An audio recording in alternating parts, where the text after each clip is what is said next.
लड़ती बकरियां और सियार। बहुत समय पहले की बात है। एक जंगल में किसी बात को लेकर दो बकरियों के बीच झगड़ा हो गया।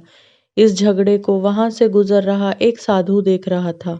देखते ही देखते दो बकरियों में झगड़ा इतना बढ़ गया कि दोनों आपस में लड़ने लगी। उसी समय वहां से एक सियार भी गुजरा।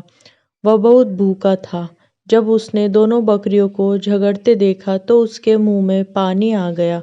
बकरियों की लड़ाई इतनी बढ़ गई थी कि दोनों ने एक दूसरे को लहूलुहान कर दिया था, लेकिन फिर भी लड़ना नहीं छोड़ रही थी। दोनों बकरियों के शरीर खून निकलने लगा था। भूखे सियार ने जब जमीन पर फैले खून की तरफ देखा तो उसे चाटने लगा और धीरे धीरे उसके करीब जाने लगा।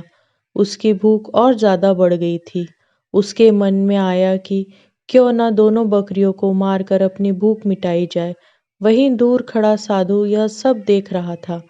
जब उसने सियार को दोनों बकरियों के बीच जाते हुए देखा तो सोचा कि अगर सियार इन दोनों बकरियों के और करीब गया तो उसे चोट लग सकती है, यहाँ तक कि उसकी जान भी जा सकती है।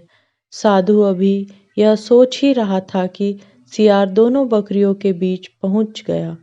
बकरियों ने जैसे ही उसे अपने पास आते देखा तो दोनों ने लड़ना छोड़कर उस पर हमला कर दिया। अचानक हुए हमले से सियार अपने आप को संभाल नहीं सका और चोटिल हो गया। वह किसी तरह से अपनी जान बचाकर वहां से भागा। सियार को भागता देख बकरियां ने भी लड़ना छोड़ दिया और अपने घर लौट गई। वहीं साधु भी अपने घर की ओर चल दिया। कहानी से सीख। हमें इस कहानी से यह सीख मिलती है कि कभी भी लालच नहीं करना चाहिए, साथ ही दूसरों की लड़ाई में नहीं कूदना चाहिए।